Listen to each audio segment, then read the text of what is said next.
Everyone, I call this meeting to order.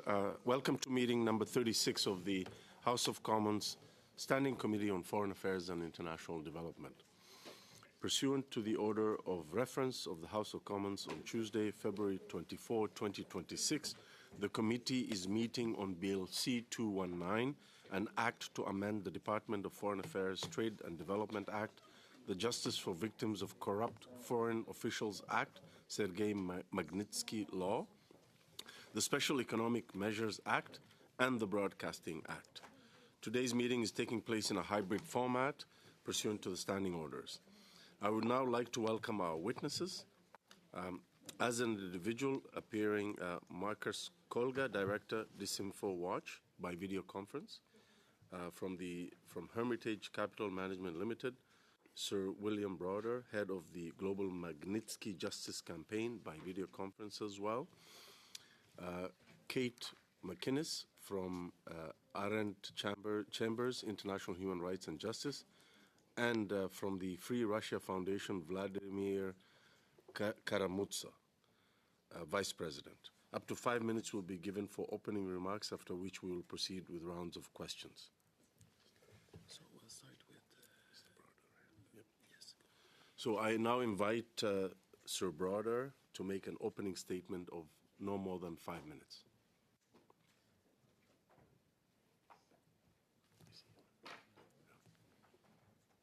He should be on. Yeah. He's on, but yeah, he's on here. Mr. Browder, go ahead. Okay. Mr. Chair, members of the committee, thank you for the opportunity to appear before you today. My name is Bill Browder. I'm the head of the Global Magnitsky Justice Campaign. And I'd like to begin with the name of this bill because names matter enormously in this work. Bill C-219. Mr. Browder, sorry to interrupt. Just a second. There's some technical issue we have to resolve.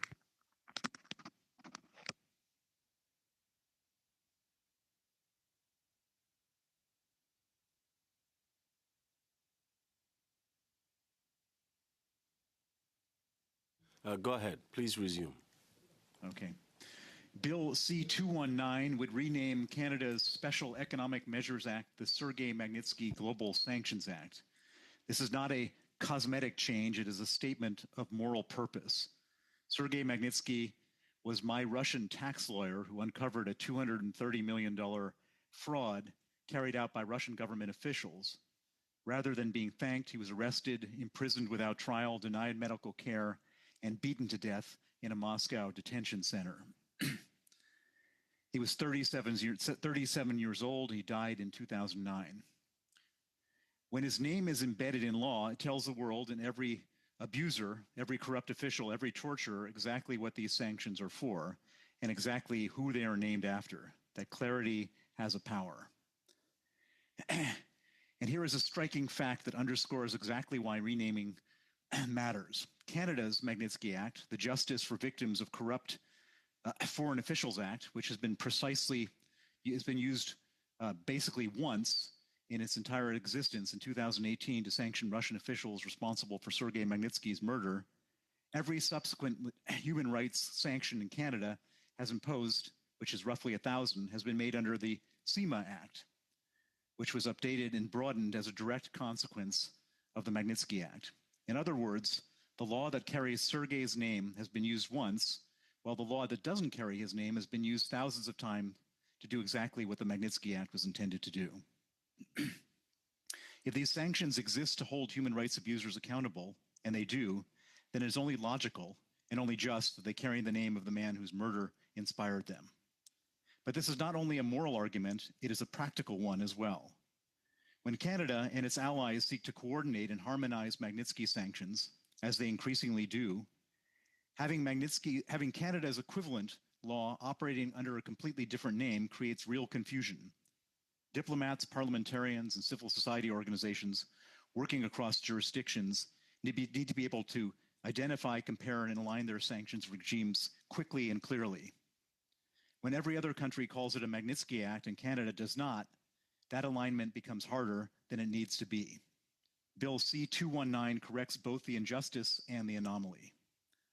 I can think of no better illustration of the power than the man sitting here in the hearing today, Vladimir Kara-Murza.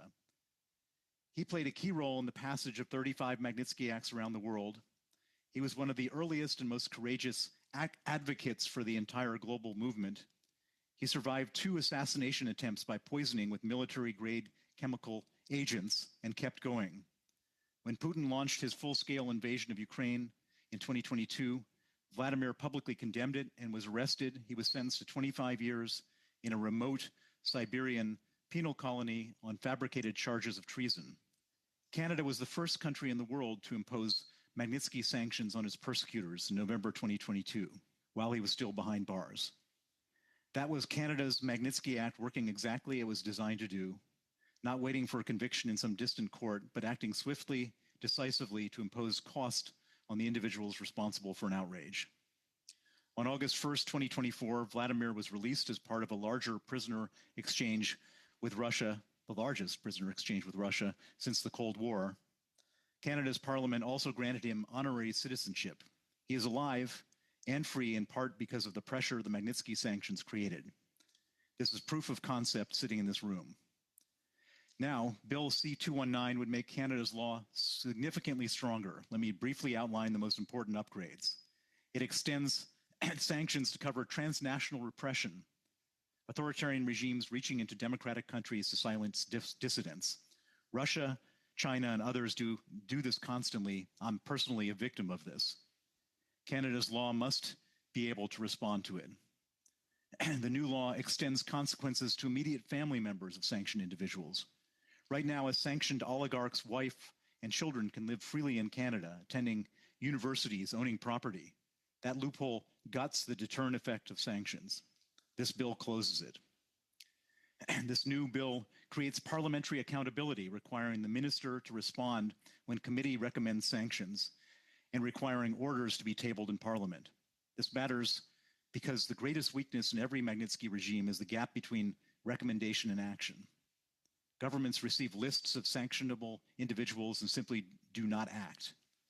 Accountability to Parliament is the remedy, and it establishes a mandatory annual human rights reporting by the Minister of Foreign Affairs, ensuring Canada's commitments to prisoners of conscience is documented, tracked, and publicly visible. I spent 15 years working with parliaments on these laws. The countries with the strongest Magnitsky regimes are the ones whose laws have real teeth, where abusers know their assets can be frozen, their visas denied, and their family members held accountable. Vladimir Kara-Murza is proof of that these laws saves lives. Bill C-219 would make Canada's law one of the strongest in the world, and I urge the committee to pass it. Thank you.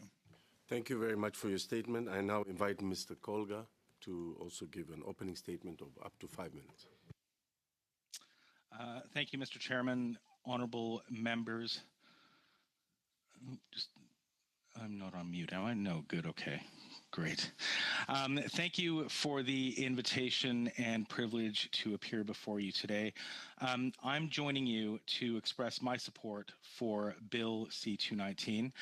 I had the great honor of working with my fellow witnesses today, Sir Bill Browder and Vladimir Kara-Murza, to lead the Canadian civil society campaign for the original Canadian Magnitsky Law, also introduced as a private member's bill by James Bazan. That law was designed to ensure that Canada would not become a safe haven for corrupt officials, human rights abusers, and their assets. Ironically, that work and my ongoing advocacy for human rights and democratic values has contributed to my inclusion on both the Russian and Chinese sanctions lists. Bill C-219 strengthens the core purpose of Canada's sanctions legislation. It addresses 4 important gaps. It recognizes transnational repression as sanctionable conduct.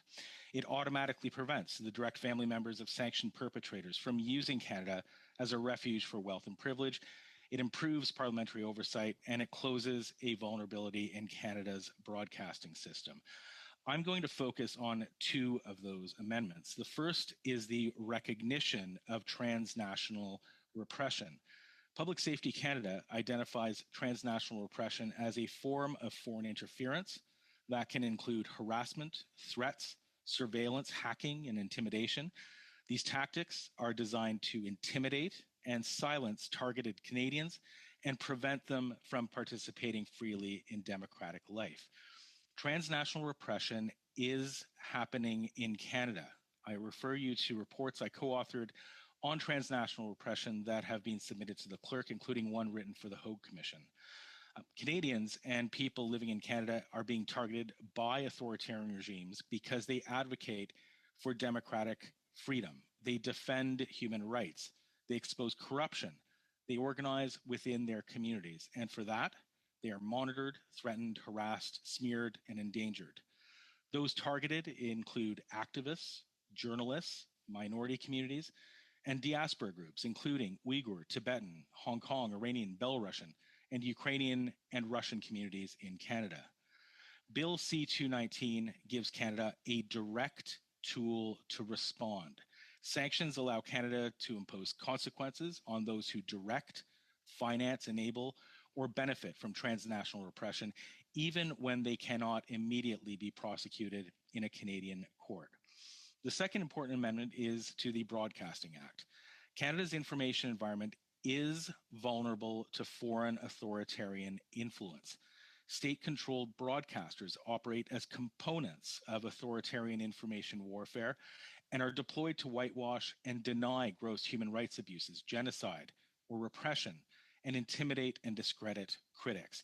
Bill C-219 does not censor Canadian viewpoints. It does not restrict legitimate journalism. It addresses broadcasters and licensees that are subject to control and influence by regimes that have been identified as having committed genocide or that have been placed onto Canada's sanctions list. This clearly applies to entities such as Russia's RT and Iran's Press TV, and should also apply to Chinese state-controlled broadcasters such as CGTN and CCTV. Chinese state media has faced international scrutiny for broadcasting forced confessions and denying CCP-directed genocide and mass human rights abuses against Uyghur and Tibetan minorities. In 2021, the United Kingdom's broadcasting regulator, Ofcom, revoked CGTN's license after concluding that its ownership and editorial structure were incompatible with UK broadcasting rules. We must not allow Canada's public airwaves to be exploited by foreign authoritarian governments who normalize repression, whitewash atrocities, or obscure the crimes of authoritarian regimes. Bill C-219 helps close that gap. And finally, this bill honors the spirit of Sergei Magnitsky. Sergei exposed significant corruption at the heart of the Putin regime nearly 20 years ago and paid for it with his life. He was the canary in the coal mine. Tragically, too many Western governments failed to recognize what his persecution and death revealed about the gross criminal nature of the Putin regime. Canada's Magnitsky Law was built on a simple principle. Corrupt officials and human rights abusers should not enjoy impunity while their victims suffer. Bill C-219 updates that principle and recognizes that repression no longer stops at borders. It recognizes that authoritarian regimes use family members, proxies, assets, media platforms, and information operations to extend their reach. And it sends a clear message to perpetrators: Canada will not be used as a safe haven, a platform, or a laundromat for authoritarian abuse. Members of all parties have already expressed support for Bill C-219, including NDP MP Heather McPherson, Liberal MP Yvonne Baker, and Bloc MP Mario Simard. I urge the committee to approve it and return it to the House for quick passage and implementation. Thank you, and I look forward to your questions. Thank you very much. We go next to Mr. Karamuza for your opening statement. Thank you so much, Chair Hussain, Vice Chairs Chong and Brunel Duceppe, members of the committee. Thank you for convening this important hearing, the opportunity to testify before you. The morning after I received my 25-year prison sentence in April 2023, my cellmate switched on the television to watch the news, and I heard that the ambassadors from Canada, Great Britain, and the United States were being summoned to be reprimanded by the Russian Foreign Ministry for crude interference in Russia's internal affairs and activity incompatible with diplomatic status. Russian state propaganda never tells the real story, so they did not explain what the activity actually was, but given the timing, it was not difficult to guess. A few days later, I learned that the ambassadors, Alison Leclerc, Deborah Bronnet, and Lynn Tracy, had held an impromptu press conference on the steps of the Moscow City Court to denounce my sentence as unlawful and to demand my immediate release.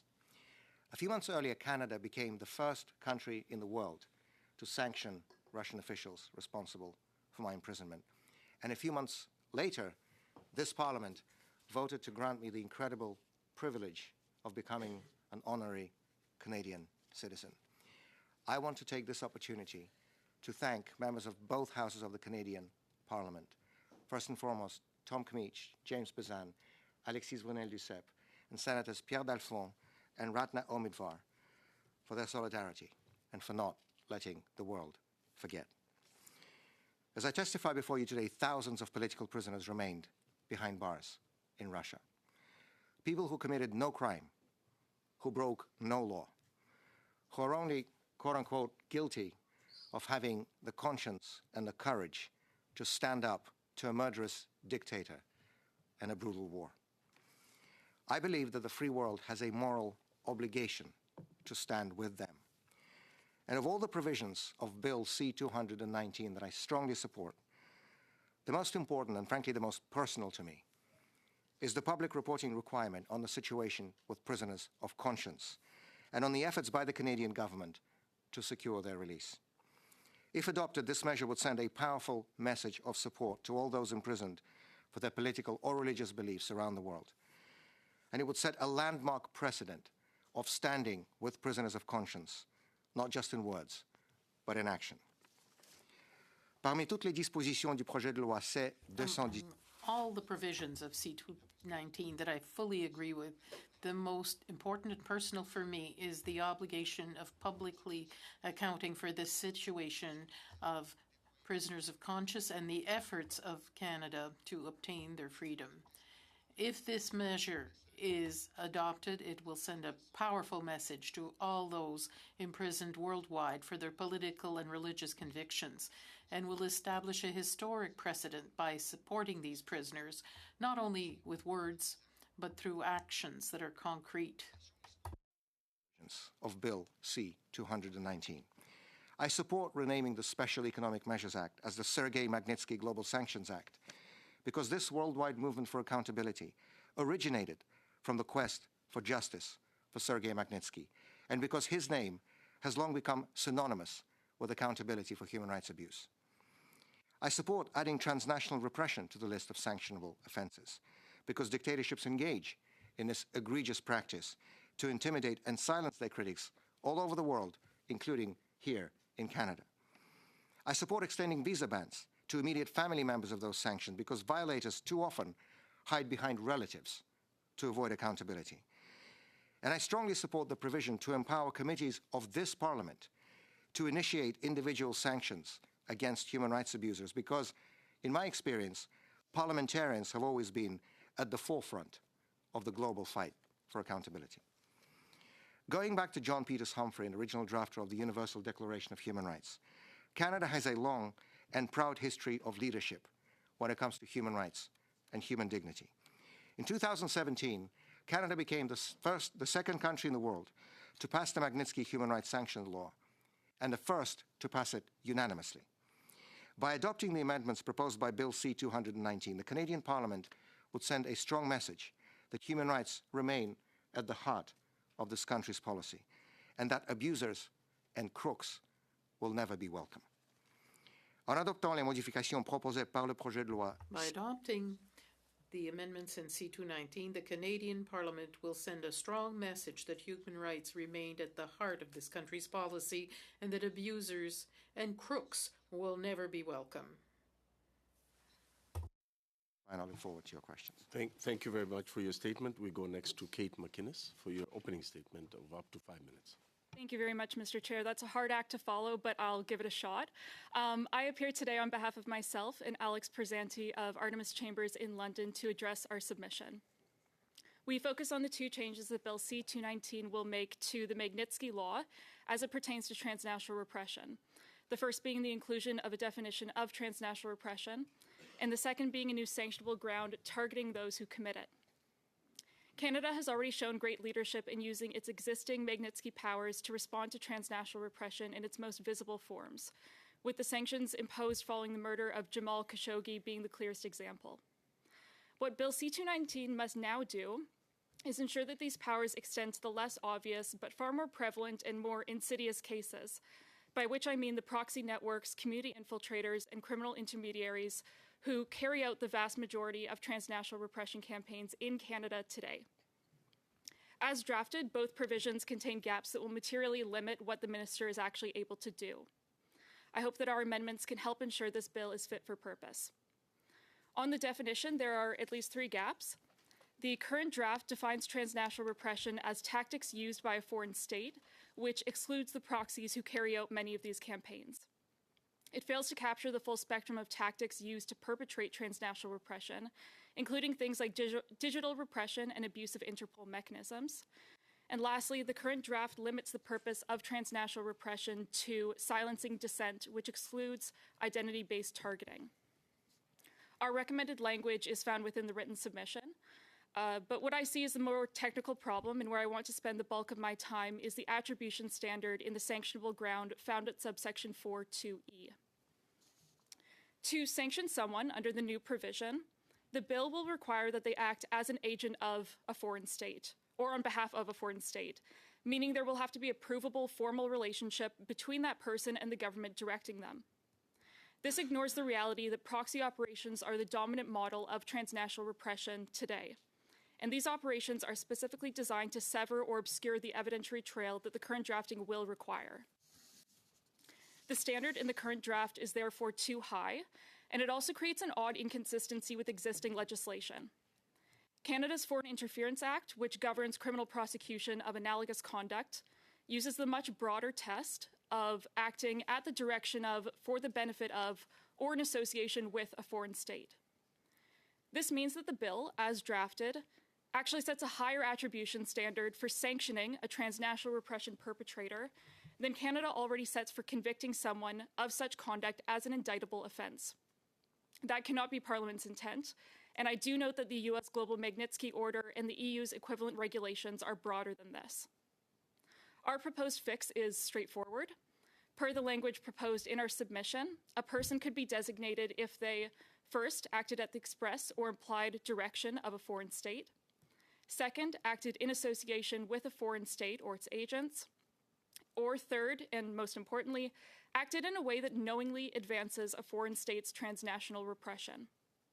That third limb is critical because it would catch the perpetrator of transnational repression who knows what they're doing, but who has no formal government relationship.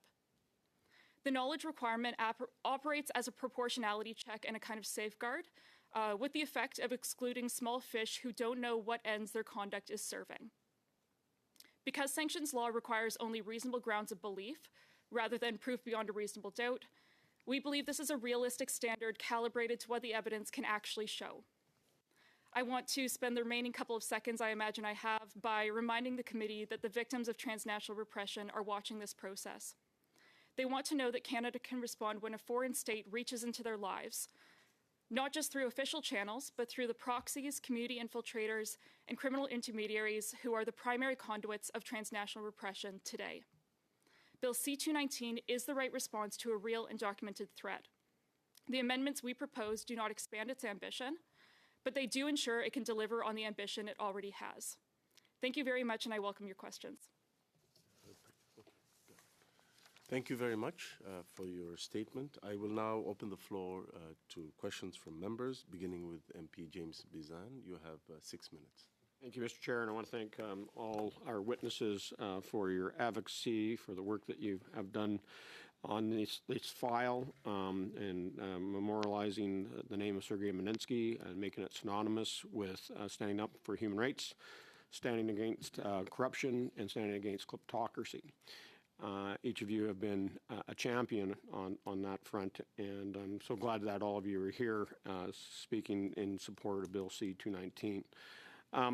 You know, we talk often about how Canada can be used as a safe haven, and so the sanctions regimes have always targeted individuals and entities, but there's always the importance around immediate family members. And there are some that definitely, somebody's trying to call me. There's definitely some that would like to see that definition be very tight, that it only refer to spouses and partners and immediate family members that are dependents, rather than being more broad to include siblings, non-dependent children who are often used to shelter illicit wealth that have been gained through corruption and then moved into Canada and other regions. So I just want to get feedback from each and one of you on making sure, see what you feel is the right definition around immediate family members. Vladimir, if you could kick us off, please. Thank you so much. Thank you, James. That's a really important question, goes right to the heart of this issue. I would just say, let's look at what the other side is doing, the crooks, the abusers, the bad guys. Let's see what avenues they use to try to hide and evade sanctions, hide from and evade the sanctions. The three examples that spring to my mind from Russia of senior Putin regime officials or Kremlin-connected oligarchs that in the last few years, especially since the start of the full-scale invasion of Ukraine in February of 2022, tried to evade sanctions by hiding behind their family members, not necessarily immediate, not necessarily dependent, to answer your question. Sergei Lavrov, Putin's foreign minister, Dmitry Peskov, Putin's press secretary, and Alisher Usmanov, one of the top Kremlin oligarchs. They all hid behind not dependents, but either siblings or adult non-dependent children or spouses and so on. And so I think the best way to go after these loopholes is to first actually see what they are and how these people are evading, how these people are hiding, and then go after and close those gaps. And I believe that is what this is exactly what your bill is doing. Kate, if you want to, and then I want to go to online. Yeah. I think I'm going to have a different opinion than many of the speakers today, and I will preface this by saying that I work as a criminal defense lawyer in Vancouver in addition to my international human rights law practice. The Magnitsky's Law's preamble equally emphasizes the rule of law and human rights. The rule of law is not just ensuring equality before the law, but making sure that when we dole out punishments, they're only going to people who deserve it. The provision as drafted, I think, runs the risk of a collective punishment or guilt by association argument, particularly with respect to the exemption. So the exemption, as I understand it, is where the minister has reasonable grounds to believe the family member received no material or financial benefit, which I see as a safeguard, but it's essentially structured as an opt-out rather than a principled legal threshold. What I think could be done to improve this section is to require the minister to have some positive grounds that these family members did receive some sort of material benefit. As currently drafted, the onus runs the opposite way. It makes these family members prove their innocence rather than have the minister demonstrating the basis for this restriction. This isn't just my opinion. I think that the current drafting would be quite difficult to justify under Canadian law and our international human rights obligations as well. Okay, so if Bill and Marcus can jump in on this, I would just question that on the basis that, these aren't Canadian citizens, where the rule of law under Canadian law would apply. These are people that are using us as a safe haven, and so it should be their onus, but I'll ask Marcus and Bill if they would comment. So let me step in. So I have spent the last 17 years going after the people who killed Sergei Magnitsky and going after the people who committed other similar types of human rights abuses and getting them added to Magnitsky Acts in different countries.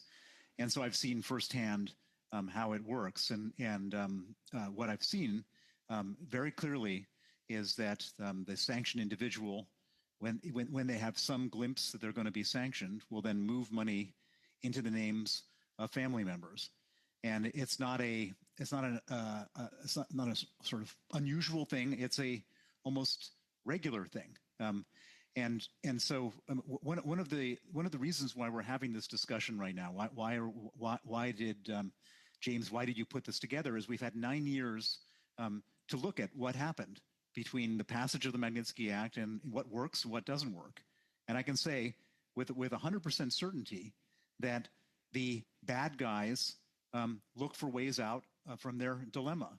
They have most of the people who are sanctioned have a lot of money, and then they move the money into the names of individuals. And we saw this on many occasions when the Magnitsky Act was first put in place with the Sergei Magnitsky's killers. We've seen this after the full-scale invasion of Ukraine. And so it's not an unusual thing. It's almost a pervasive thing for these people to move move assets into the names of their family members, and those family members should not be then excused from this type of thing. And as you've written in the law, there is a provision if somebody has not done this. But I would say that in 99% of the cases, that's what happens. And so this is an absolutely excellent proposal. And for what it's worth, it makes it much less profitable to be a human rights abuser or a kleptocrat if you know that your family members are going to get taken down with you. Thank you very much. We go next to MP Rob Oliphant. You have 6 minutes. Thank you, Chair, and thank you to all the witnesses for coming forward today. I want to focus on one particular aspect, and that is the publishing of names of human rights defenders or prisoners of conscience, as they may be called. But before I get there, I would just want to put on record that the rule of law is the rule of law, and that we don't need to ever advance our country away from the rule of law to advance goodness. And so it's a bedrock. And I think that as we consider this bill, we will need to be very careful that we never veer away from the rule of law just because the bad guys do. We don't want to become the bad guys. So thank you, Ms. McInnes, for your comments. I want to focus a little bit on publishing. And Mr. Karamusa, thank you for everything. Thank you for your testimony here, but not only here and now, but at other points, and also for your persistence and your courage. I want to talk and have you tell a little bit about the story of your release and the processes that there are public processes, but I assume there were private processes as well, which you may or may not feel comfortable disclosing, because if you put together the key protagonists, Russia and the United States, and then you add in 6 allies of the United States into discussions which were highly sensitive, which eventually involved 16 prisoners being released and a number of countries releasing prisoners to gain release. Can you tell us a little bit about that process? And I know in your understanding, the publication and the public nature of you and your cause, you feel helped. How did it help, and how could it have hindered? Thank you so much. Thank you, Mr. Oliphant, for your question. Well, when the security officers woke me up in my prison cell in Omsk on the night of 28th of July 2024 and told me I had 10 minutes to wake up, get dressed, and get ready, I was certainly going to lead me to a nearby forest and execute me. Instead, they took me to the airport, flew me to Moscow to the Lefortovo FSB prison, where after several days, we were all still having absolutely no idea what was happening here, taken down into the prison courtyard, put on the bus, driven to the airport, put in a plane, and thrown out of the country to Ankara, where the exchange was actually physically implemented on the 1st of August 2024. This is to say that I had absolutely no idea that any of this was even happening. Up until late July 2024, I was certain I was going to die in that Siberian prison. This exchange is a miracle. This is the only way I can still describe it. And if you're interested in the intricacies of the process of how this was organized, the two best people to talk about this would be my wife Evgenia, who spearheaded this campaign, and my good friend Sir William Browder, who is here with us at this hearing today, who are really the leaders of this whole process, both in public and in private. So Bill would be able to answer your question much better. But what I would say with absolute certainty is that the only way our exchange became possible is because, over the 2.5 years of my imprisonment, you and your colleagues here made sure that our names were not forgotten, because you held hearings, because you passed resolutions, because you put our names out there into the public domain, because nobody's going to exchange a prisoner if nobody knows that that prisoner exists. And I think as Bill will confirm, the way these lists were essentially drafted, and there were 8 countries who were involved in that exchange. As Bill mentioned, the largest East-West prisoner exchange since the time of the Cold War. 24 people in total, 16 people on our side freed from Russia, 8 of them were foreigners, and 8 of them, including myself, were Russian political prisoners.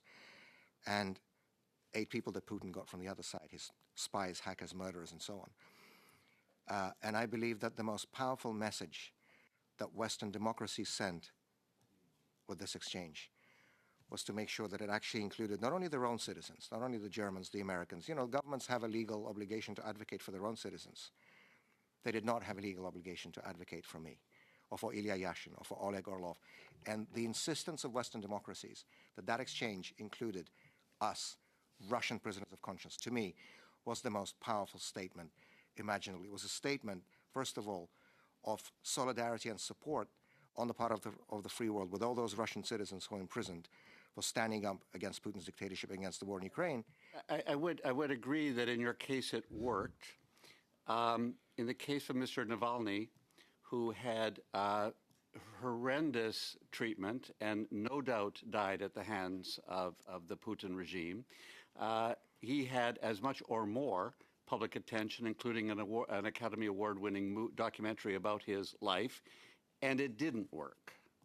And in fact, one could argue that perhaps it was counterproductive.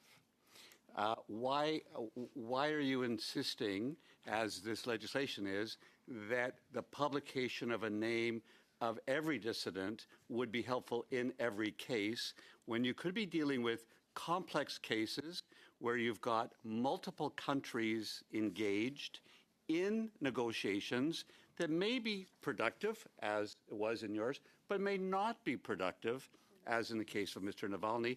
And I could name hundreds of other people who it may not be productive in.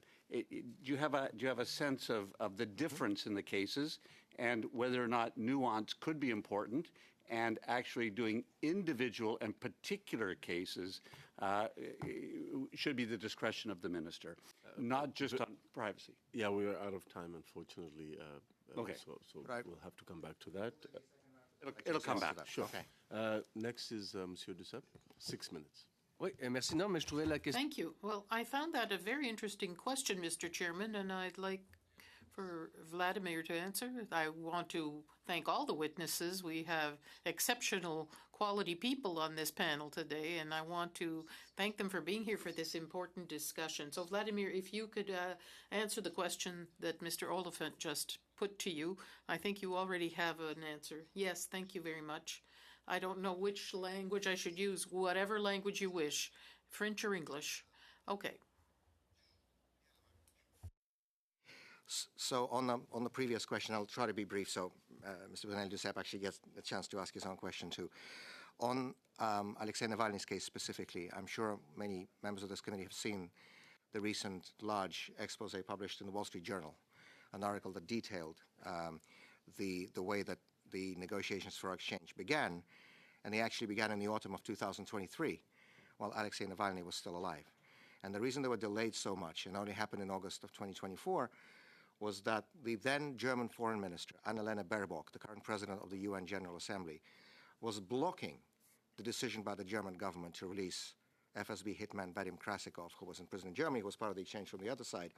She was blocking it sort of as a matter of principle. That was her position, that we can't let a murderer go, except that while she was blocking it, Alexei Navalny was himself murdered in a Russian prison in February of 2024, after which then German Chancellor Olaf Scholz overruled her and said, we're not listening to you anymore. This exchange is going ahead, because otherwise they're going to kill out all of them. And my personal view, you know, in future biographies of Ms. Annalena Baerbock, this is what she'll mostly be remembered for. So this is specifically on the case of Mr. Navalny. But as the general point that Mr. Oliphant makes, I can say, not just as a former political prisoner myself, but as a historian who spent a long time researching and studying the Soviet dissident movement and political imprisonment in the Soviet Union. I had the honor of knowing many of these people. I've made films and wrote articles about them.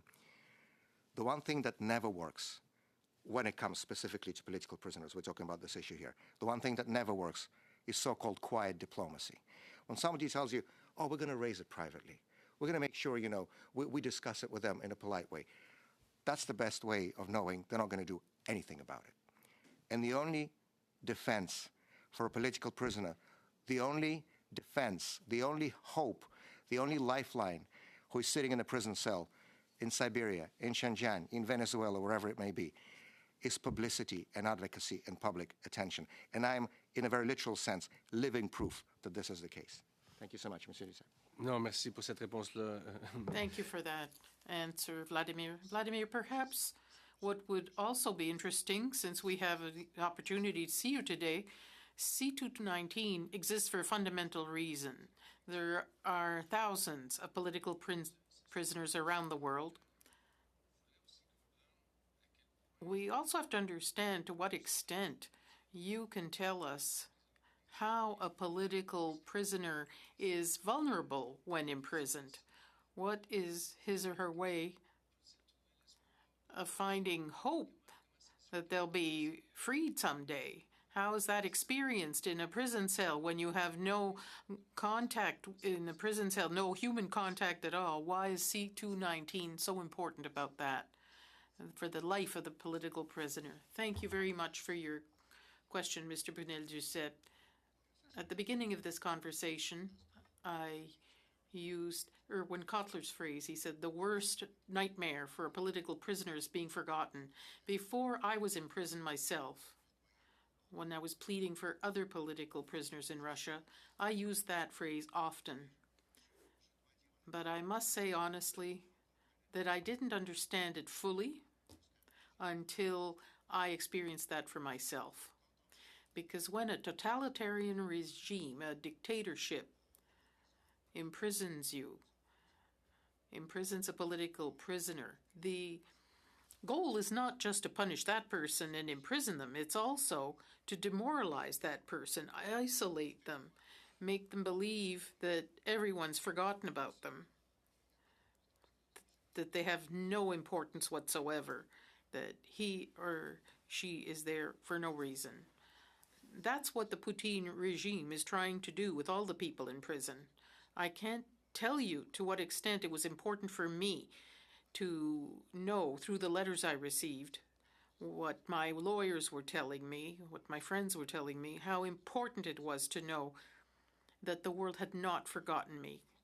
And the free and democratic world expressed its solidarity with all these people in Russia who are imprisoned by the Putin dictatorship for having expressed ourselves against the war, against this regime. When I talk about this exchange in 2024, to my mind, the most important message of Western democratic countries was to include not only their own citizens in this exchange with political prisoners. I don't have enough words in any language that I know to express how important it is for the democratic world to not only support political prisoners in totalitarian countries, but to do so publicly, because publicity is the most important defense for someone imprisoned for years and years by a totalitarian regime just for their opinions, having never committed any crime, because of their religious values sometimes. As I said a few moments ago, among all the provisions in this bill, C219, the most important and personal for me is exactly that. It's the need to have public reports. I want to stress the word public about political prisoners in totalitarian regimes in order to make it impossible for these dictatorships to have political prisoners that are forgotten. First question to Marcus Kolga. Mr. Kolga, you know, we were just hearing Vladimir Kara-Murza's description of how important it is that we have public advocacy for prisoners of conscience. And so Vladimir is living proof of that.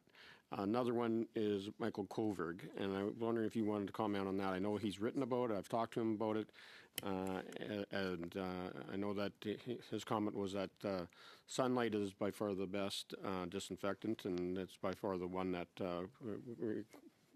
brought him his freedom as well. Can you comment on that? Thank you for the question, Mr. Chair.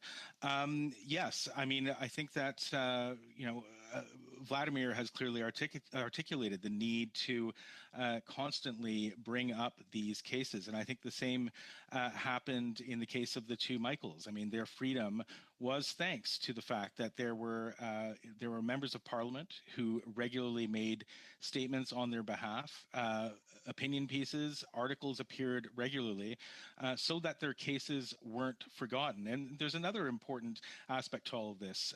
That sort of attention puts pressure on the government as well. It doesn't allow the government to simply ignore these cases. It puts pressure on them so that they keep bringing these cases up, that they do negotiate for their eventual release, and that's exactly what happened with the two Michaels. And I would also add, in terms of Vladimir's case,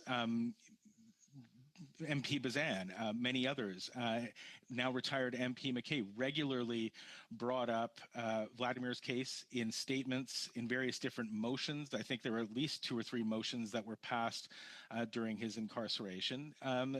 These are important in terms of maintaining the public eye, media attention on these cases. So this is very important in terms of the process of having them freed and defending their ultimately their rights. Mr. Colga, you're one of the people I consulted in drafting this legislation, especially on the definitions, including transnational repression and prisoners of conscience.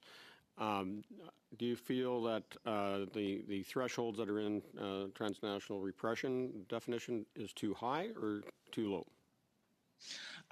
Look, I'm always for lowering thresholds in terms of the application of sanctions. If there is a way to lower that threshold, then I fully support that. What's important in C219 is that there is a definition of transnational repression at all. Currently in our legislation, we don't have a clear definition of transnational repression. This would be the first of its kind. So having that included in C219 is fundamentally important. Okay, and so one of the concerns that have been raised by government officials was on the definition of prisoners of conscience, as well as maybe changing that to human rights defenders. Is that, in the mind of all the witnesses, prisoner of conscience, the right terminology? I just wanted to get feedback from that, and Sir Browder, if you could go first. Thank you, Mr. Chair. I've worked on a number of different cases of people who have become prisoners of conscience, and not all of them are human rights defenders. And so, for example, let's just start with Sergei Magnitsky. Sergei Magnitsky was a tax lawyer who uncovered a massive government tax scam and exposed it. And they wanted him to retract his testimony against corrupt officers, and they wanted him to bear false witness against me and others. That he wasn't a human rights lawyer. He wasn't an activist. He wasn't even a politician, but he was a prisoner of conscience because he wanted to do the right thing, and he was killed for that. He wouldn't be captured under this government definition. You can look at Jimmy Lai. Jimmy Lai was a newspaper publisher who just wanted to publish his newspaper, who wanted to tell the truth. He wanted to free Hong Kong. He wasn't a human rights defender, but he's now imprisoned, and he's a prisoner of conscience. And I just want to react, if I could, just for 2 seconds, to the previous comment that was made about couldn't it be a bad thing to raise these issues and call someone a prisoner of conscience? And I can tell you in 100% of the cases, it's a good thing for governments to name and shame and to label authoritarian regimes as acting out badly, arresting people who shouldn't be arrested, and naming prisoners of conscience. It's never a bad thing. It's always a bad thing to keep these things quiet, to do quiet diplomacy. It's a typical foreign ministry thing to say, let's just keep this really quiet. And nobody who's a victim of this wants that to happen, and it never helps them to keep it quiet. Thank you. Next, we go to Anita van der Velde. You have 5 minutes. Thank you, Mr. Chair. And Vladimir Kara-Murza, I just have to say how incredibly happy we are seeing you here well and free. I have to give kudos to your wife who's testified at this committee and others, and just the tremendous amount of work across parties, particularly when we worked across party lines to ensure that you got your honorary citizenship. I think that it is inspiring to see you here today and know that those efforts actually made a difference. And it also encourages us to keep going in cases like Jimmy Lai and others, to know that even if it feels like nothing is happening, our activism as parliamentarians does make a difference. My question to you, you mentioned in your opening remarks that you were aware that ambassadors had spoken on your behalf, that there was that you were not forgotten, that your name was being mentioned, and I guess I just want to ask you how we think about the impact that has on the regimes that are holding prisoners of conscience. What impact does that have on the prisoner, knowing that you're not forgotten, and in just your own morale and will to keep going? Thank you. Thank you so much, Anita, for your kind words, first of all, and for all the amazing efforts and leadership that all of you across party have engaged in the 2.5 years that I've been in captivity. To answer your question, shortly after I've been... The camera is always on Mr. Duceppe and has been for a while. We love you, but, maybe we could have it on someone else. On your question, shortly after I'd been transferred to Omsk, after my 25-year sentence came in, the security operational officer of the prison came into my cell, and of course all the correspondence that the prisoner gets, it has to be censored by the prison administration. A lot of these letters do not go through, but a lot of them do, but of course they're still read by these guys in the prison office. And he came in and he said, "What is honorary Canadian citizenship?" That's how I found out that I received it, because somebody wrote it to me in prison, and they read it. But I have not enough words to express how much that moral support matters. Because, when an authoritarian regime imprisons a political opponent, the goal is not just to punish that person, to imprison him or her. It is also to isolate, to demoralize, to make them feel that everybody's forgotten, that nobody cares, that this was all for nothing, that these sacrifices were for nothing. And every time another resolution is passed, another hearing is held, another name is mentioned in a parliamentary speech, this can literally be life-saving for a prisoner sitting in those conditions, especially if it's the conditions of solitary confinement, which is how I was imprisoned.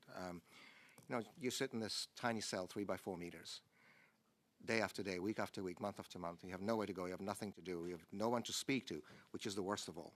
Right? As you know, according to the United Nations Minimal Standard Rules on the Treatment of Prisoners, solitary confinement for more than 15 days is considered to be a form of torture. I was in solitary for a straight year with no pause in Omsk, and this was how Alexei Navalny was held. This was how Soviet prisoners of conscience were held back in the communist times. And that also is intended both to torture and also to isolate. And so by breaking this isolation, by letting those prisoners know that actually they're not alone, that actually they're not forgotten, frankly speaking, nothing can be more important than that.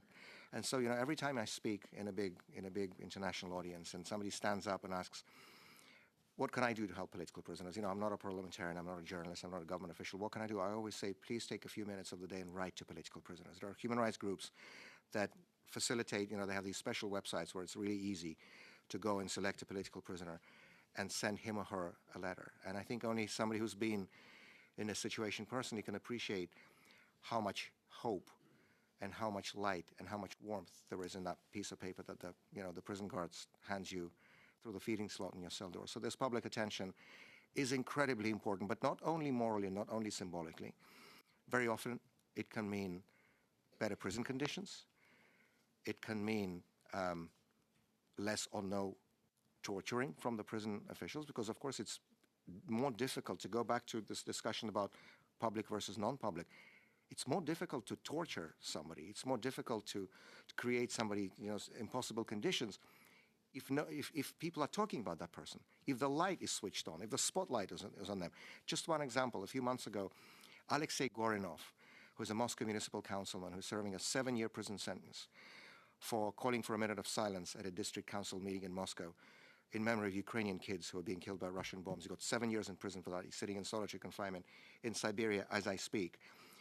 He was held in this, horrendous cell with no running water, with no mattress, with brutal cold. Dmitry Muratov, the editor-in-chief of Novaya Gazeta, a prominent Russian independent news publication and a Nobel Peace Prize laureate, wrote a public appeal to the International Red Cross on his behalf. That appeal was published everywhere. The Red Cross responded. The next day, Alexei was transferred to a better cell with a mattress, with running water, with better conditions. It may seem like a small thing, but if this is your life, if this is how you exist every single day, then this is literally life-changing. Thank you. And again, to go back to the exchange, nobody would include prisoners in international exchanges if these prisoners are not known. And the only way these exchanges, such as the one that freed me, such as the ones that freed hundreds of political prisoners from Belarus, for example, last year. As you know, this was led by the current American government, actually, for all the many questions to it, but they did do this. Hundreds of political prisoners from Belarus have been released as a result of the actions of the current U.S. administration. And the only way that was able to happen is because people like Maria Kolesnikova, like Sergei Tikhanovsky, like Ales Bialyatsky were known, were talked about, and were subject of international attention. So please don't let, any cynic ever again tell you that, this is all unimportant.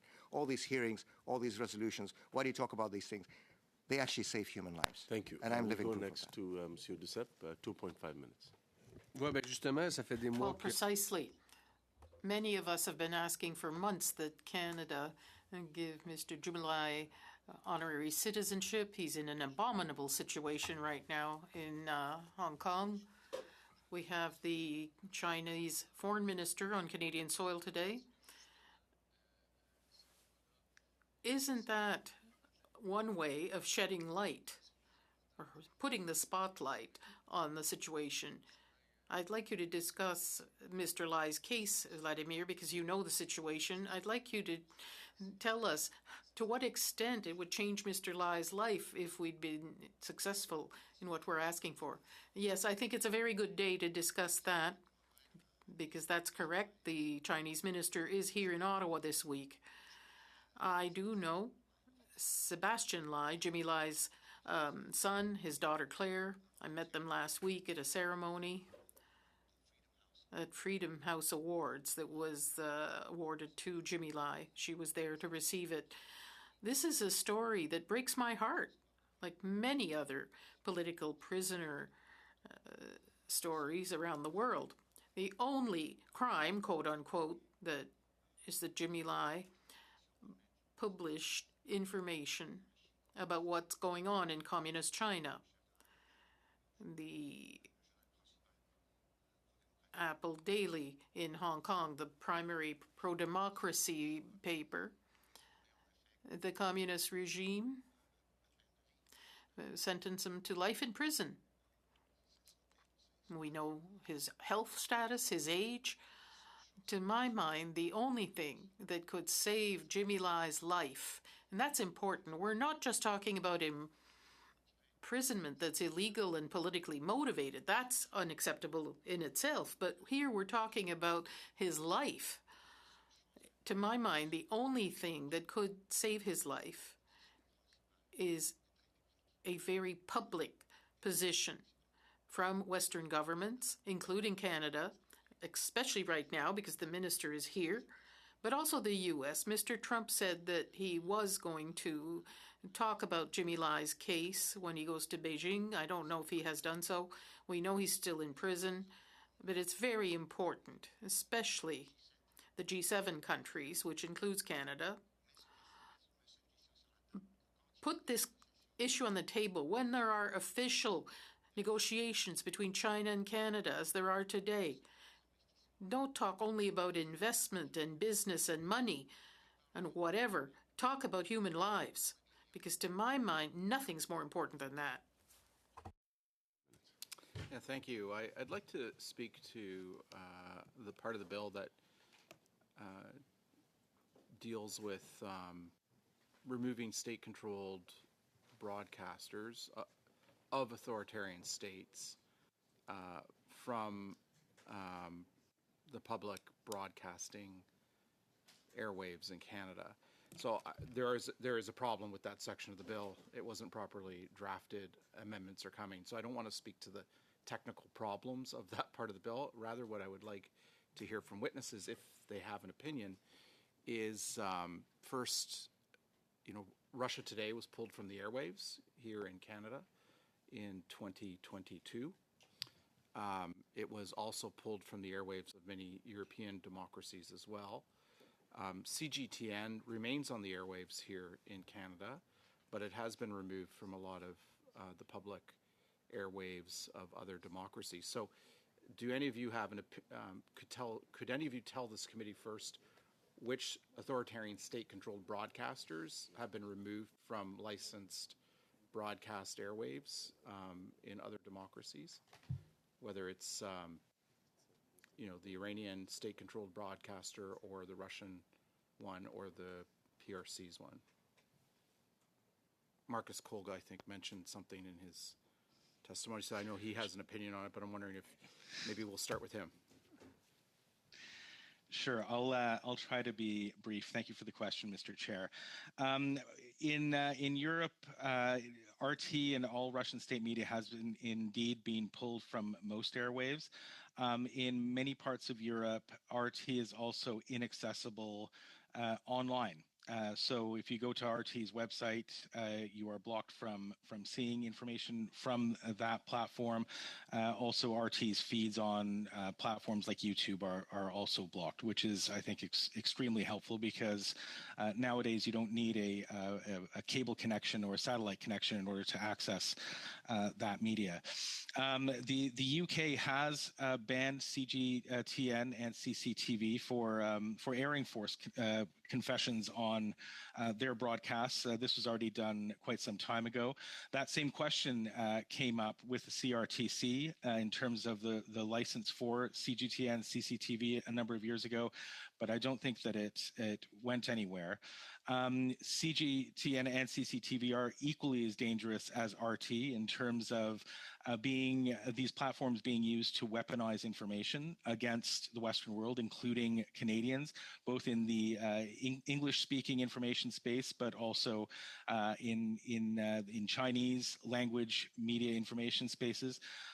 So Canada is a bit of an outlier in terms of allowing those Chinese state media platforms to remain on Canadian broadcast systems. And I'd also just add one other point about RT. There is a situation that has come up whereby there appears to be some evasion of the removal of those channels from our broadcast systems.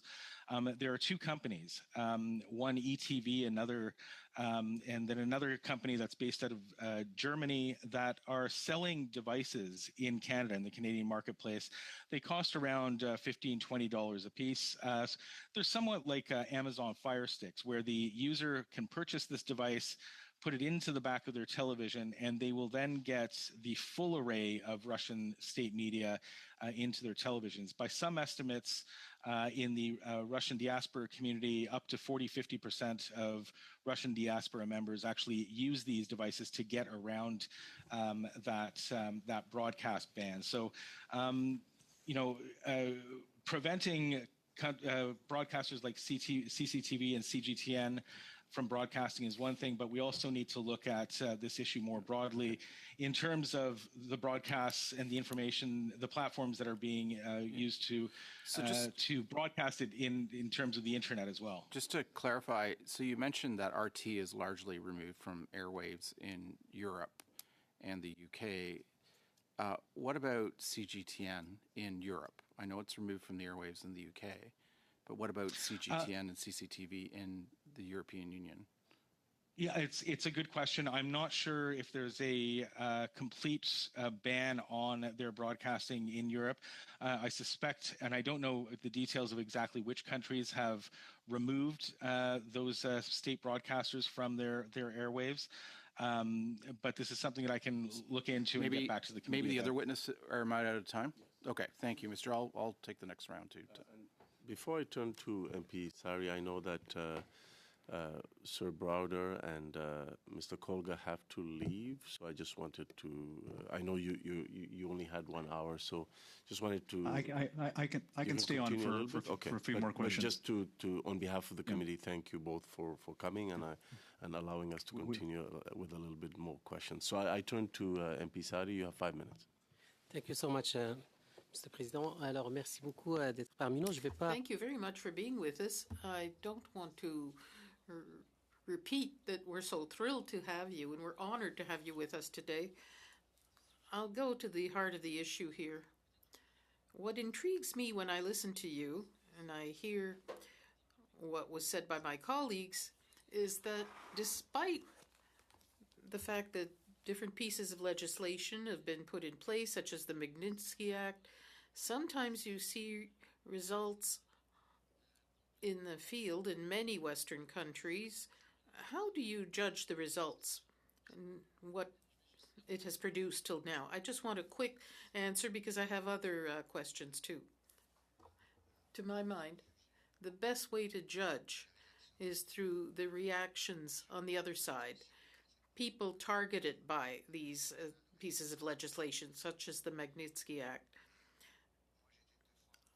I was poisoned twice, imprisoned twice because of my work on the Magnitsky Act.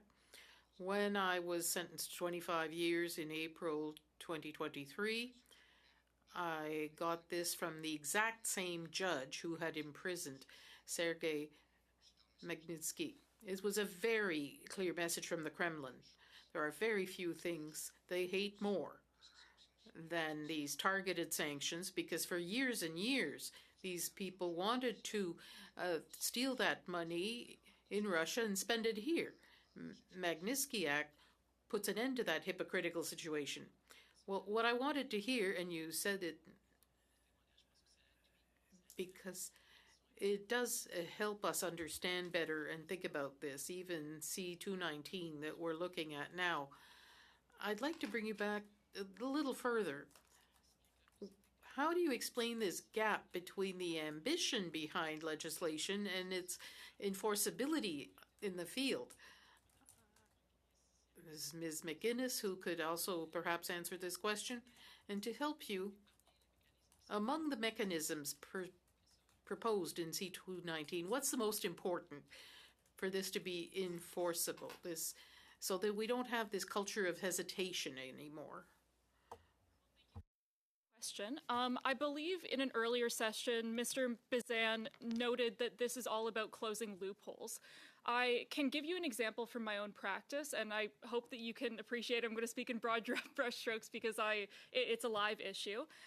Currently, I'm working on a matter addressing a slew of assassinations by a state that were committed historically and across a number of different countries.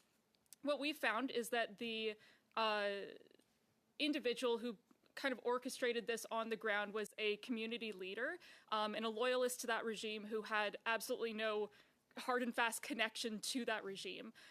So under the current drafting, my concern would be an individual like that who is really a heavy hitter would fall through the gaps. And that's, that's very much a loophole in the legislation as currently drafted. But based on our amendments, he would be caught, because the question is whether he knowingly facilitated transnational repression, for instance. And the question there would certainly be yes.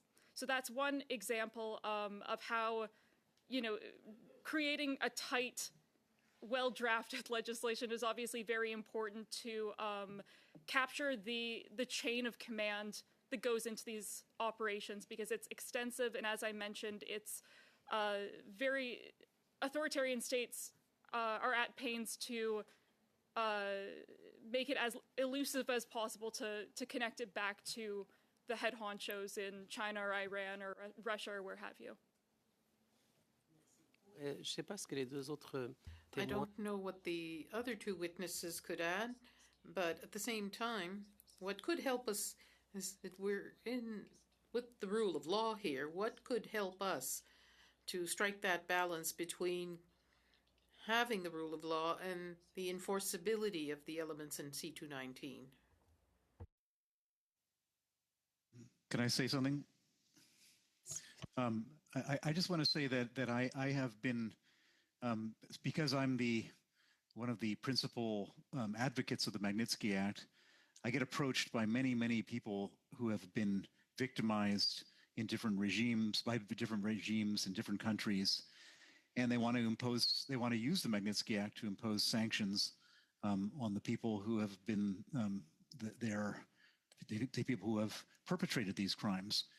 And this is not just true in Canada, but it's true all over the world, that I tell them they should apply to the Foreign Ministry of Canada using the Magnitsky Act and submit their evidence, find members of Parliament who can support their case, bring those cases up in Parliament along with the application to the Foreign Ministry, and hope to get those people sanctioned. And I would say that probably in almost all cases, they would submit their recommendations. There may be even be media around it, and then the government would do absolutely nothing. I would say that this is in the vast majority of cases, the government would do absolutely nothing. And so we end up in this situation, and the members of Parliament who brought it up can get no answer from the government about why they did nothing. Should they have? Should they not? What their reasoning was. And that's one of the reasons why this provision, basically asking the government to be accountable to Parliament, is such an important thing. And I can't imagine that anyone who's sitting in this room today would object to that. There's no reason why anyone should object in this Parliament to having the government more accountable to parliamentarians. Thank you. So unfortunately, we're over the time. So we'll go next to MP Chong. You have 5 minutes. Sorry. No, that's not true. No, we're starting a new round with Michael. Yeah, and then I'll get to you. Yeah. Michael Chong, 5 minutes. Okay, thanks, Mr. Chair. I just want to continue on the question, giving the other witnesses an opportunity to respond about whether or not authoritarian state-controlled broadcasters like CGTN, CCTV, the Iranian-controlled state broadcaster, the Russian ones, what is the status of those state-controlled broadcasters on public airwaves, not over the internet, but on public airwaves, like broadcast airwaves, in other democracies? Could you tell us what you know about that, if at all? Absolutely. Thank you so much for the question. Well, I can speak to the Russian state propaganda outlets. I don't want to call them media because there aren't. As Marcus has said a few minutes ago, in the vast majority of democratic countries, both in Europe and North America, these Kremlin propaganda outlets have been taken off the air shortly after the start of the full-scale invasion of Ukraine in February 2022. In my view, way too late, because for years and years, these propaganda mouthpieces would poison the minds of a lot of people in the free world. And I guess better late than never. And I just want to make a point that, these dictatorships, these propagandists for dictatorships, they very much like to engage in these sort of hypocritical, quote-unquote, arguments about, but this is against democracy, it's against freedom of speech, why are you denying? So the same people who have destroyed any basic tenets of democracy in our own country, in Russia, are trying to hide behind these tenets where they, when they want to continue having access to audiences in the free world. I just want to remind members of this committee that it is established international case law that propagandists act as accomplices to crimes, including war crimes and crimes against humanity, that are being committed by the actual dictatorships. As members of this committee will know, Nazi propagandists were tried and sentenced at Nuremberg. As members of this committee know, the leadership of the so-called Radio Mille Collines were tried and sentenced for the Rwanda genocide by the International Tribunal. These people probably didn't kill anybody with their own hands, but you can kill with words as well. You can create the atmosphere where thousands and thousands of people are being killed. So I think it is way overdue, but absolutely right, that democratic countries like Canada should shield themselves from the poisonous propaganda spewed by these totalitarian regimes, be they in Moscow, in Beijing, in Tehran, or wherever else. Madam McInnes, do you have any view on this? I have no view on it, no. Okay, thank you. Nothing to add. I'd like to ask a question now about clauses 6 and 15 of the bill that would replace the discretionary framework for forfeiture and disposal of property, seized or restrained under the two current acts with fixed timelines requiring the minister to apply for forfeiture within 12 months and to dispose of the forfeited property within 30 days. This is obviously a big shift from a discretionary approach to a time-bounded mandatory approach. So I'm wondering if Mr. Sir Browder, if you have any views on this part of the bill and any other witnesses. So when we first came up with the Magnitsky Act, the idea was that we didn't want the perpetrators of crimes and corrupt officials to enjoy the benefits or the fruits of their criminal activity. And so the idea was to freeze their assets. And it was sort of almost a half-baked idea, because we hadn't really fully thought through, well, what do you do with those assets once they're frozen? And since then, I've worked with various of your colleagues in Canada on the I think it's called the Frozen Asset Repurposing Act, which is this concept of taking those frozen assets and repurposing them for the benefit of victims. And then I've since worked after that on the concept of the frozen Russian central bank reserves should be confiscated.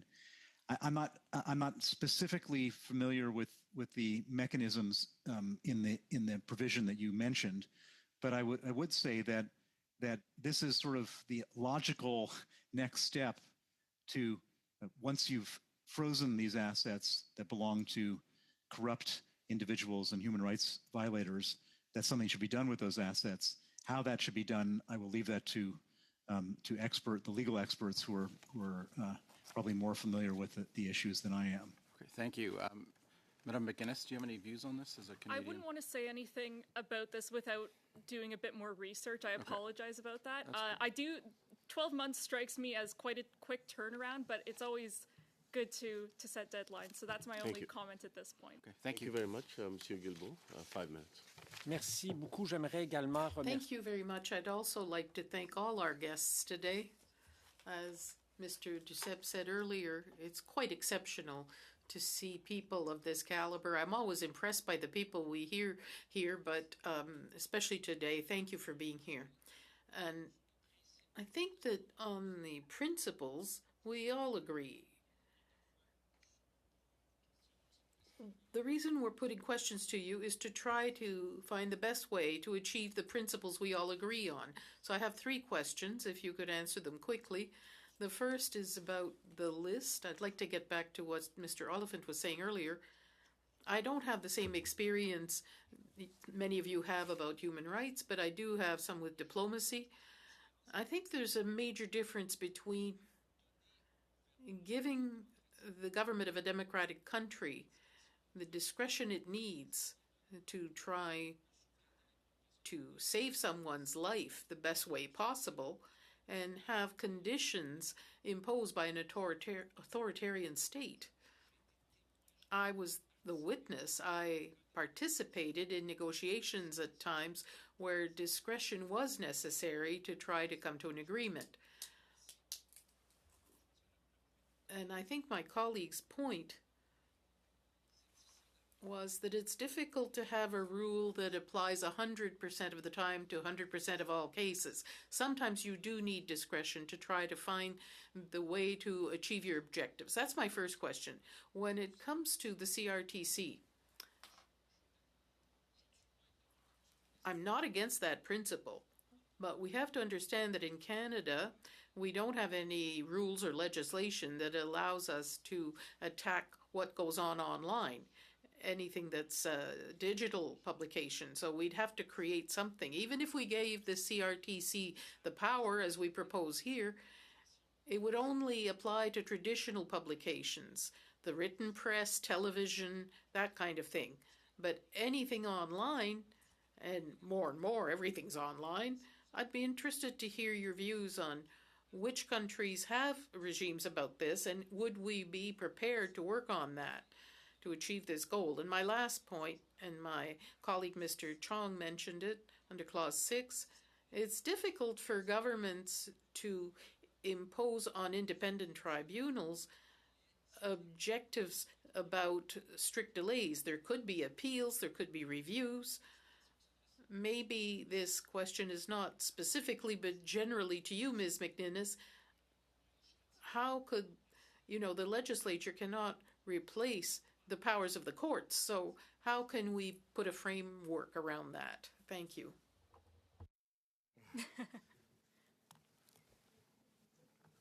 Merci beaucoup pour vos questions. Thank you very much for your question. I'll address the first one about discretion in these situations of political prisoners.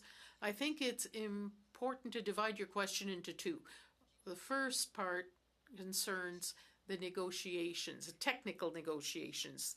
Let's say organizing a prisoner exchange. Of course, that has to be discreet, otherwise it won't work. So, for instance, every time journalists ask me, is there any work going on to organize more exchanges of political prisoners in Russia? I always say no comment, because in that sense, absolutely, you need discretion, otherwise nothing will happen. And as I said when I answered your colleague's question, I had no idea whatsoever that anything was going on when it came to a prisoner exchange, and the same is true with all the others. I asked my colleagues about these exchanges, nobody knew. The foreigners knew, the Americans, the Germans knew that there was an exchange, but the Russians, we Russians didn't know anything. There was total discretion, and that's how it has to be. But the other part, when it comes to campaigns to support political prisoners, when it comes to pleading for political prisoners, by definition, that can only be public. You can't plea in favor of a political prisoner in a secret situation. It just doesn't work. That's what I was talking about when I said that that part has to be public. It can improve the conditions for that prisoner. And I discussed that with Ms. Vanderbilt. It gives them huge moral support when they know they're not forgotten. Thank you very much for your question. Next to Monsieur Duceppe. 2.5 minutes. Merci. Thank you. Mr. Bowder, I think you don't have much time with us. It's a pleasure to see you again. It's been a while. You already stated that the most effective Magnitsky laws are where the assets of individuals are frozen, but when their entourage can be held responsible too. So under C-219, do you see a way for Canada to have the most severe Magnitsky laws, if it's adopted, in the world? A step forward. This is a discussion that we have with all different countries about the Magnitsky Act, and there's everybody, all activists all have the same complaint, which is, why do we allow these people's family members to enjoy the fruits of their crimes in these countries when these people are sanctioned? And sometimes, I mean, it's really shocking, actually, that, Sergei Lavrov's the foreign minister, he was sanctioned, and his I believe his stepdaughter lives in a £5 million apartment in London, and she's allowed to do that, and there's nothing they can do about that. And I think that yes, Canada could be the leader in this whole thing. So far, this is not a concept that has been taken up by other countries. It's a concept that has been proposed by human rights campaigners all over the world to different countries. It's something that Canada can lead on. And I should point out something in my whole story about the Magnitsky Act, which is important for everyone to know in a broader context, which is that I was able, along with Vladimir, to get the Magnitsky Act passed in the United States in 2012. And we said to ourselves, we need to have Magnitsky Acts in other countries, otherwise just people will avoid America, and that will be that. And I knew that most countries wouldn't follow the American lead. there was a lot of even back then there was a lot of anti-Americanism. There's certainly a lot more now, and so I said to myself, what's the next country that could really set off a chain reaction in terms of legislation? And I said to myself, Canada is that country. And I probably flew to Ottawa 20 times between 2012 and 2017. And Marcus Kolga used all of his great experience with the political process to shepherd me and Vladimir and others through Canada. And in 2017, the Canadian Parliament unanimously passed the Canadian Magnitsky Act. And then following that, it was like a domino effect. Everybody else said, well, if Canada is doing it, then we should do it. And I can say with 100% certainty that was the case. When I went to the European Union, when I went to the UK, when I went to Australia, everybody looked at the Canadian example. Thank you. And so yes, thank you. Thank you very much. Next, we're going to go to Ziad Abul Taif. You have 5 minutes.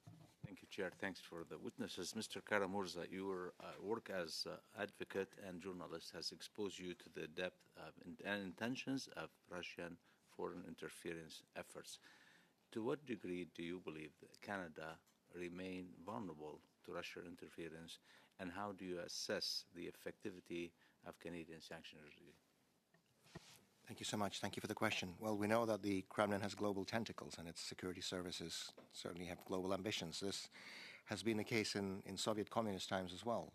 In 1992, a year after the collapse of the Soviet regime, when there was a court case going on at the Constitutional Court of the Russian Federation with regard to the former Soviet Communist Party, some of the archives of the former Communist Party Central Committee were partially and cautiously declassified, and even from that small number of documents that were made public, just the world was shocked as to how far those tentacles from the Kremlin actually reached, including here in Canada, the United States, countries across Western Europe.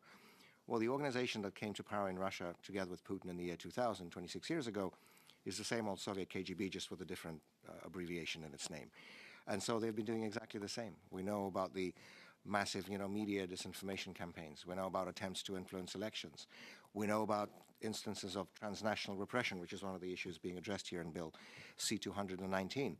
And because Canada is such an important part of the international community, Bill Browder was just saying, as how important it was to get the Magnitsky Law here in Canada, and I fully concur with his assessment.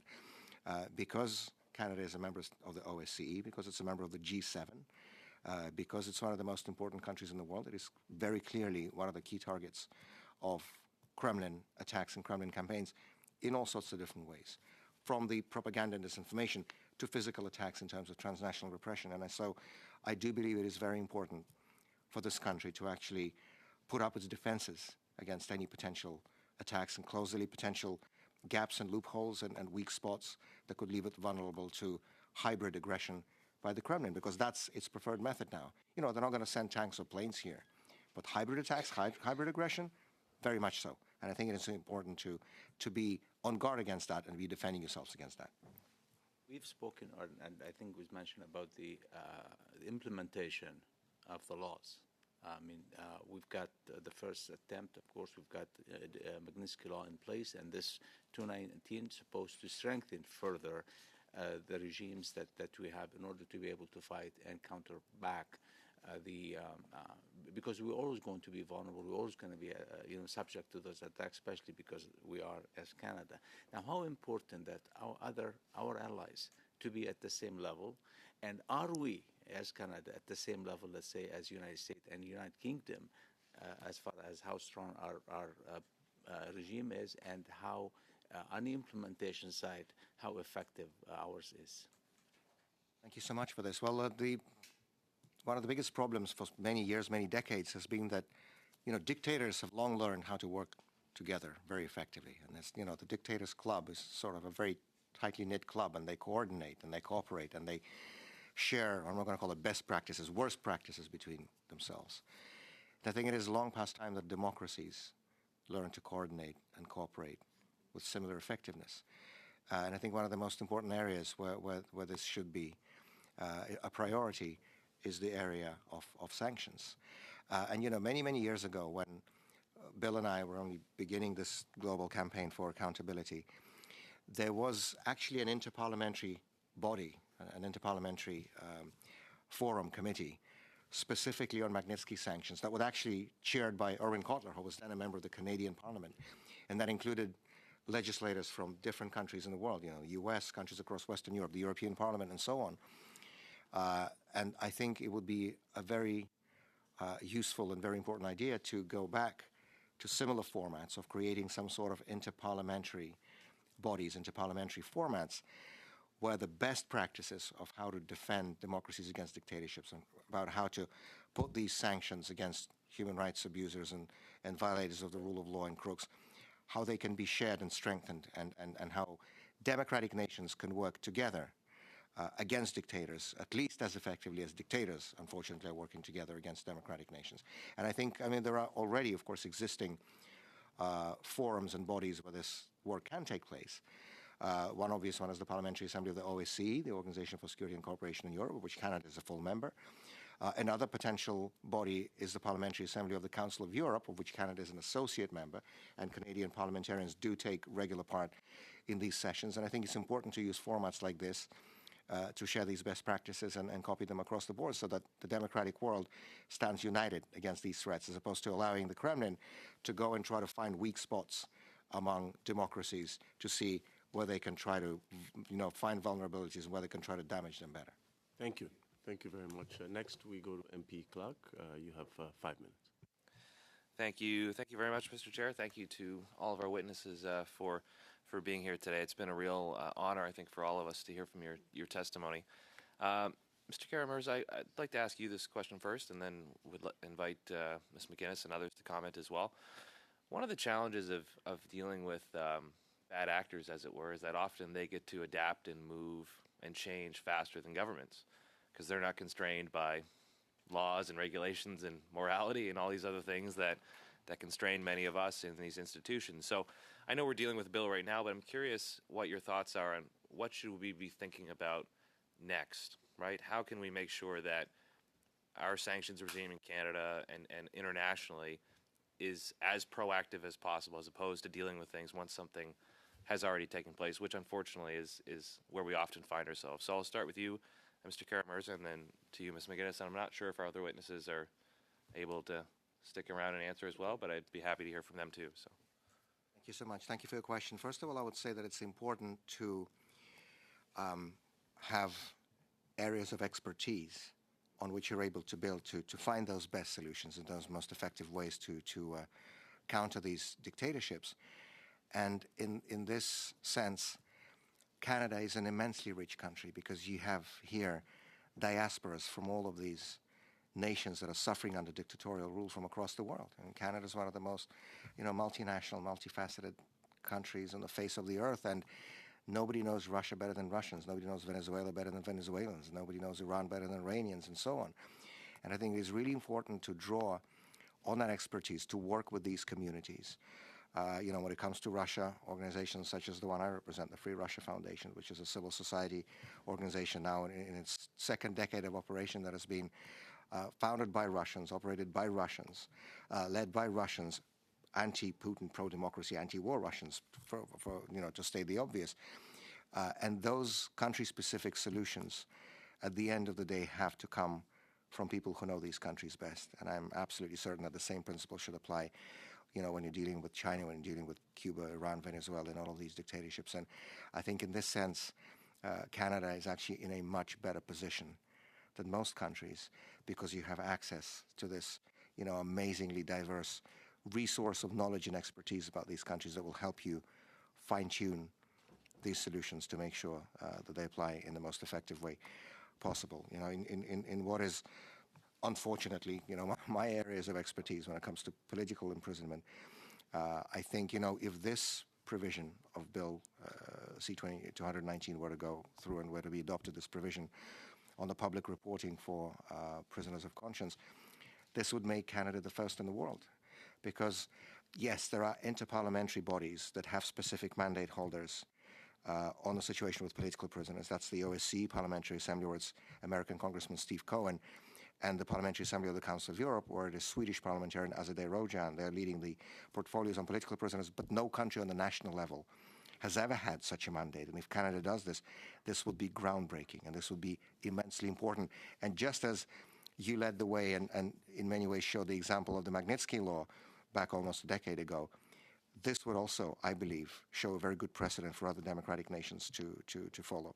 And one particular tool I want to emphasize also that's contained in this bill, C-2019, is actually the empowerment of you, of parliamentary committees. Because in my experience, and this is not a comment on any particular country or any particular political party, that's just a general comment that the experience I've had over many years of working in this area, as a matter of rule, as a matter of practice, government bureaucrats, diplomats, people who are sort of belong to the executive branch, are always very reluctant to stand up to these dictatorships and to put human rights issues on the table, to put human rights issues on the agenda of these international negotiations, because they're cautious, because their job is to, be nice to these people if you're a professional diplomat. But very often it means being nice to murderous, criminal, corrupt dictatorships.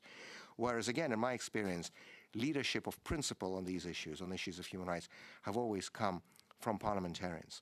And the only country for now, before hopefully this provision is adopted here in Canada, that actually allows parliamentary initiative on sanctions is the United States. The U.S. Magnitsky, both the Russia-specific Magnitsky Act and the Global Magnitsky Act, provides an opportunity for leaders of key congressional committees in both houses to actually initiate sanctions against specific people.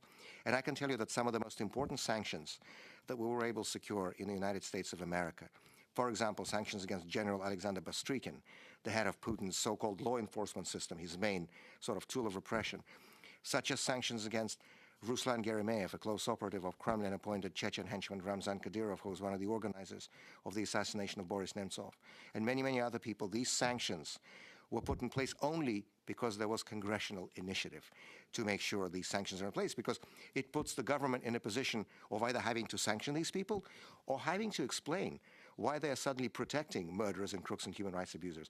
So to me, actually, one of the most important provisions of this bill, C-2019, is this provision that would allow committees such as this committee to pass motions and then put the government into the position of either having to sanction these crooks and abusers or having to explain why they're unwilling to do so. Thank you. We go next to MP Rood. You have 5 minutes. What? Yeah, you on the list? Give me a second. I didn't know I was asking questions. You can. Yeah, I thought you were taking it. Sorry. Monsieur Ziad. 5 minutes. Il n'est jamais. You caught me off guard. I thought you were taking both. Okay. I can ask one question after. Je peux prendre la place, moi, si vous voulez me donner du... I can take your place if you want. Okay. Thank you again. Thank you, Chair. Clause 5 of the Bill C-219 would render immediate family members of sanctioned foreign nationals ineligible for a visa. Given recent events, how can Canadians be confident in the government screening mechanisms? As such, the incident happened with the Iranian individuals and IRGC members and family. I would ask any of the witnesses to weigh on this if possible. I asked earlier about how can we make sure that the implementation of the sanctions regime we have are working effectively and protecting Canadians as well. I think Mr. Kolga might be the better person to speak to this. I can't speak to necessarily to the screening process, but I can speak to the effectiveness in terms of enforcement of our sanctions regime. We have not been very effective. To date, there have only been 3 cases of sanctions violations that have been prosecuted. There are many other cases. One glaring example is the Tenet Media case. This is a case of a group of North American online influencers. It included 3 Canadians that was funded by Russian state media platform RT. Two employees of RT used $10 million US dollars to set up this media platform. The Department of Justice indictment that was brought against these two RT employees includes evidence that money was funneled from RT, a sanctioned entity on our sanctions list. Money was funneled to the personal accounts, Canadian accounts of two Canadians. If that's the case, that would indicate to me a clear violations of our sanctions laws. When these cases do come to light, as they were brought to light by the Department of Justice, they need to be investigated. They need to be prosecuted. If we're not enforcing our sanctions regime, then they lose their teeth and their deterrence, ultimately their deterrence effects. So enforcement is key, and Canada has to do a much better job of enforcing our sanctions. On the same note, many diaspora communities, not just one single one, and in specific in this case Ukrainian communities, are subject to the interference, especially by the Russian propaganda. And we hope that this bill supposedly will curb the foreign interference using Canada's mainstream and ethnic media channels. How much, from knowing what this bill is include, this bill will assist or will help to curb those interference and those influence, and basically it's all kind of harassments and other human rights violations against these given communities. And I'm just giving an example, the Ukrainian communities, but every other community can be subject to those kind of violations. So how this bill can help, if I give this question to Mr. Mirza? I think one of the most important aspects of the bill is that it actually contains a specific definition of what transnational repression is, because it's a multifaceted phenomenon. It works in many different ways, from harassment and disinformation to actual physical attacks, as you know well. And I think it is frankly high time that Canada puts a very firm red line that this is not something that will be acceptable going forward, and that there will be real consequences against people or dictatorships or regimes in foreign countries who engage in this kind of behavior, and that this behavior will have to have real accountability for it. So yes, I do think this bill goes a very long way towards doing that. If there's a message, and I'm not putting anybody on the spot here, but if there's a message to us as parliamentarians and to any Canadian government in place, what would you say that we need to do to make sure that we show some seriousness about how to deal with interference? Because we are very vulnerable. We're open, we're a multicultural society, we have to deal with many threats from every agent out there, whether Russia, whether Iran, whether China, and many other countries out there. And the influence on against certain communities almost is the daily story that we hear about. So if there's a message to tell us, what will that be? Very, very quick response, please. I think it's very important to actually differentiate between cultures and nations on the one side and the regimes on the other, because the regimes always like to claim that they represent those nations, which I have no claim to for obvious reasons. And so it's not about, curtailing broadcasting in the Russian language or in Farsi or whatever, because that's what they will try to pretend, like this is an attack, on the language and the culture. No, I think it's very important to draw that line very clear, that cultures, languages, the diversity of this country, which is the beauty and richness of this country, will be always welcome, but that those malicious attempts by these regimes to hide behind the cultures and languages, to actually, enact channels of propaganda and disinformation, that those will be prevented in the most effective and strictest way possible. Thank you. We go next to MP Bonafortier. You have 5 minutes. Merci beaucoup et merci d'être ici aujourd'hui. Thank you very much. Thank you for being here today. This is a very rigorous exercise that this committee has been doing for quite some time, and your participation is greatly appreciated. We've just talked about these issues for almost 2 hours now, so I'd like to have a more open question, because you'll have an opportunity to share things that may not have been said yet. What I'd like to ask you is, are there limits that we should place within this bill when it Well, yes, limits. Are there deficiencies that we haven't discussed yet that you could share with us? I want to give all of you an opportunity to give us some idea. I give you about 1 minute each to share that with us. I'll start online with your permission, Mr. Kolka, and then I'll go to the next person. Thank you very much for the question. No, I don't think there are any limitations I'd place on the on this legislation, but I may suggest adding a bill that was a private member's bill that was introduced in the Senate, Bill S214 by Senator Donna Dasco. This is also an amendment to our sanctioning legislation. It essentially allows cabinet to make a decision in terms of asset seizure. So it would actually, I think, complement the time limit that has been introduced in the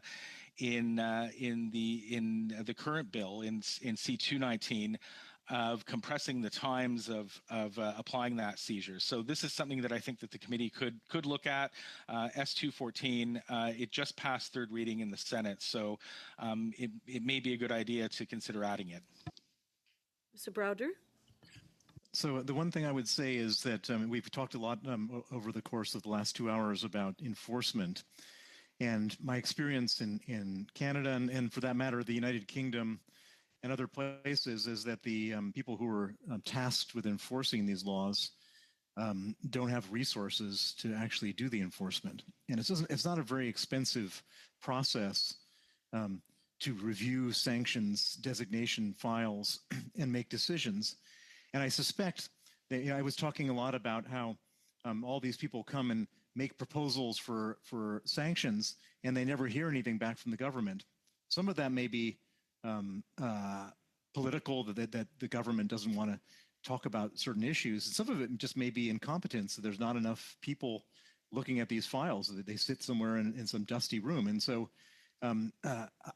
there's been a lot of discussion over the years about how much money is available to the Foreign Affairs Department to do this, but I think that there needs to be some quite explicit discussions and allocations of funding. And we're not talking about huge amounts of money. We're talking about a few $1 million, but that would make a big difference in terms of enforcement. Thank you very much, Madame McInnes. I identified a number of limitations and gaps in the written submission as well as my initial spiel. If there's anything that you take away from what my addition here has been, it's that transnational repression is basically proxy mediated here in Canada, as well as very often abroad. And the people who will be able to tell you about those proxies and about the structures are people in Canada themselves and the victims themselves. So, Chinese students at universities or those who visit, Persian or Rwandan cultural centers who experience transnational repression, they need to be here and sharing their views with you, and there need to be channels for them to do so. Thank you very much for your question. Merci, Monsieur Karamurza. Thank you, Mr. Karamurza. Thank you for your question. I think it would be important to add one thing to this bill, because we've heard that there are arguments about this term, political prisoner, prisoner of opinion. There were proposals to replace that term, say, defenders of human rights. To my mind, it's very important to keep that definition with prisoner, because defenders are not always in prison, and political prisoners and prisoners of opinion are not necessarily human rights activists, as Bill has pointed out. In my opinion, in order to not allow a situation where people say it's so arbitrary, there are different definitions of what this means. What is a prisoner of conscience, a political prisoner? Before you asked your question, I don't know if this is permissible under committee rules, but if possible, I would like to ask you to add to the report, the Hansard report, the resolutions passed by the Council of Europe. Resolution number 1900, adopted in 2012. It's published on the